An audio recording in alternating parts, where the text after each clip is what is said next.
Force Majeure is a Swedish film. I only found out about this film because they remade it in an American version called Downhill with Will Ferrell, and I was intrigued by the concept, but then when I found out that Downhill is a remake of Force Majeure, I remember that this movie, I think, was nominated for the Best Foreign Oscar, so I wanted to check it out for sure.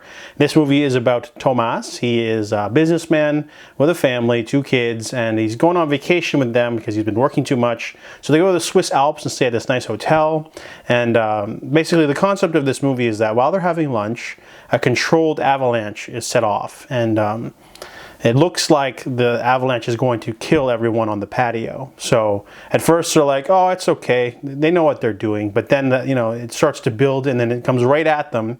So it looks like it's about to, envelop the entire patio and kill everyone. Thomas panics. He grabs his gloves and phone and runs for it, and leaving his family there to just sort of die, I guess. But then it's a false alarm anyway, so it's not like anyone was hurt.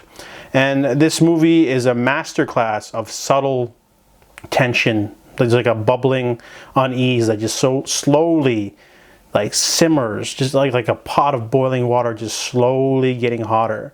And at first Ebba is you can tell that there's something off about her. She doesn't like it, but she can't really form it into words. How do you confront your husband about something like that?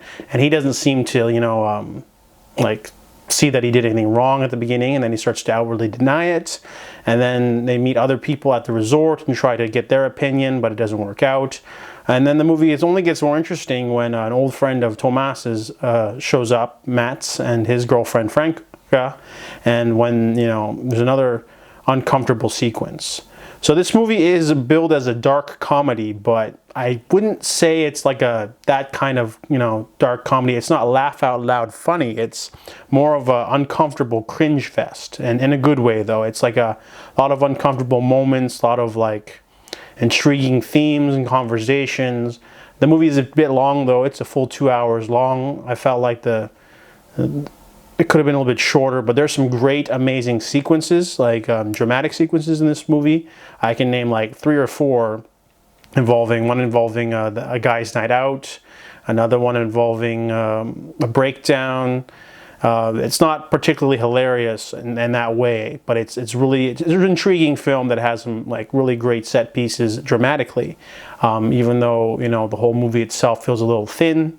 It's definitely one of those unique movies that doesn't really have anything else out there. It's a movie, it's kind of unique in its, story.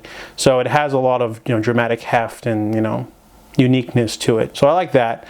But overall, it doesn't quite gel into anything particularly amazing, but it still has some worth in there. So I give Force Majeure a 6.5 out of 10.